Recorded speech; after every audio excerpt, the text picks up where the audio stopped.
എക്കാലത്തും വിജയം കണ്ടിട്ടുള്ള ഓണറാണ് ഫാമിലി ഡ്രാമ. തറവാട്ട് ചരിത്രങ്ങളിൽ നിന്നും പിന്നീട് കൂട്ടുകുടുംബങ്ങളിലേക്കും കാലം മാറിയതിനൊത്ത് അണുകുടുംബങ്ങളിലേക്കും ഡ്രാമകൾ വളരെ വേഗം ചുവടുമാറ്റി. നന്മ നിറഞ്ഞ കുടുംബ പശ്ചാത്തലങ്ങൾ പതിയെ പതിയെ കുറച്ചുകൂടെ റിയലിസ്റ്റിക് ആയി നന്മയും തിന്മയും ദേഷ്യവും വാശിയും എല്ലാം കൂടിക്കലർന്ന പലതരം മനുഷ്യരുടെ കഥകളായി. ത്രില്ലർ ചിത്രങ്ങൾ തിയേറ്ററുകളിൽ പെരുകുന്ന കാലത്തും പരീക്ഷണ ചിത്രങ്ങൾ ചക്രവാളങ്ങൾ തിരഞ്ഞിറങ്ങുമ്പോഴും പ്രേക്ഷകർ കൂടുതൽ റിലേറ്റബിൾ ആയ കുടുംബ ചിത്രങ്ങളെ വിട്ടുകൊടുക്കാതെ കൂടെ നിർത്തി. വളരെ എളുപ്പം മറ്റു ജോണറുകളിലേക്ക് ലയിക്കാനാകുമെന്നത് ഫാമിലി ഡ്രാമയുടെ പ്രത്യേകത കൂടിയാണ്. വാത്സല്യം കണ്ട് കണ്ണീർ പൊഴിച്ചവരും ഫാലിമി കണ്ട് പൊട്ടിച്ചിരിച്ചു.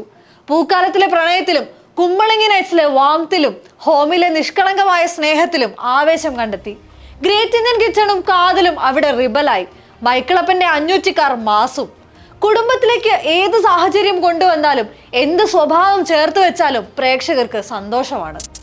2005 നവംബറിൽ മമ്മൂട്ടിയുടെ രാജമാണിക്യവും തൊട്ടടുത്ത മാസം മോഹൻലാൽ ചിത്രം തന്മാത്രയും റിലീസിനെത്തിയപ്പോൾ രണ്ട് സാഹചര്യങ്ങളിൽ രണ്ട് രീതികളിൽ അവതരിപ്പിച്ച ഇരു ചിത്രങ്ങളും വിജയമായി.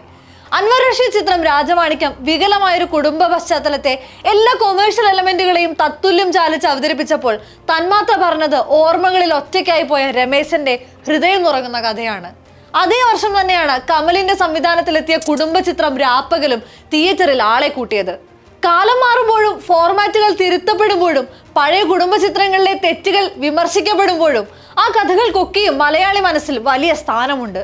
മണിച്ചിത്രത്താഴ്, ഒരു വടക്കൻ വീരഗാഥ, ദേവാസുരം, തനിയാവർത്തനം തുടങ്ങി ക്ലാസിക് ഗണത്തിൽ വന്ന ചിത്രങ്ങളും നാട്ടുരാജാവ്, രാവണപ്രഭു, വല്യേട്ടൻ തുടങ്ങിയ കൊമേഴ്ഷ്യൽ ഹിറ്റുകളും പൊട്ടിച്ചിരി തീർത്ത പഞ്ചാബി ഹൗസ്, കല്യാണരാമൻ തുടങ്ങിയ കോമഡി ചിത്രങ്ങളും അക്കൂട്ടത്തിൽപ്പെടും. പല രുചികളിലേക്ക് തട്ടകം മാറ്റിയപ്പോഴും കുടുംബ കഥകൾക്ക് ഡിമാൻഡ് കുറഞ്ഞിട്ടില്ല.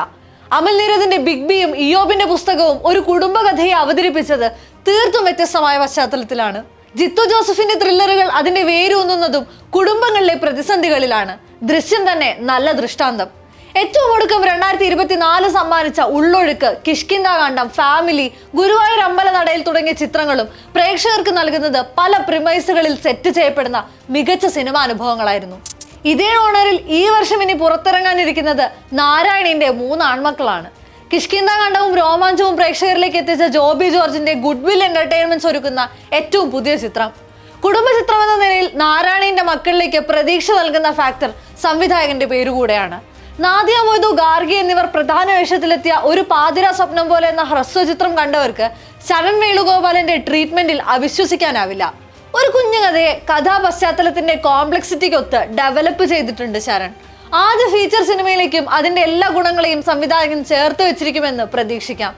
സുരാജ്, ജോജു, അലൻസിയർ എന്നിവർ പ്രധാന വേഷത്തിലെത്തുന്ന ചിത്രം ഒരു കുടുംബം ഒളിപ്പിച്ചു വെക്കുന്ന രഹസ്യങ്ങളിലേക്കാണ് പ്രേക്ഷകരെ ക്ഷണിക്കുന്നത്. എന്തായാലും ഫാമിലി ഡ്രാമ ചിത്രങ്ങളുടെ ഒരു പുത്തൻ വകഭേദം ഫെബ്രുവരി 7 തിയേറ്ററിൽ തന്നെ കണ്ടറിയാം. എത്ര കണ്ടാലും കാഴ്ചമടുക്കാത്ത കുടുംബകഥകൾ കൊണ്ട് സമ്പന്നമാണ് മലയാള സിനിമ. നിങ്ങൾക്കും കാണില്ലേ അതിലൊരു പേഴ്സണൽ ഫേവറേറ്റ്?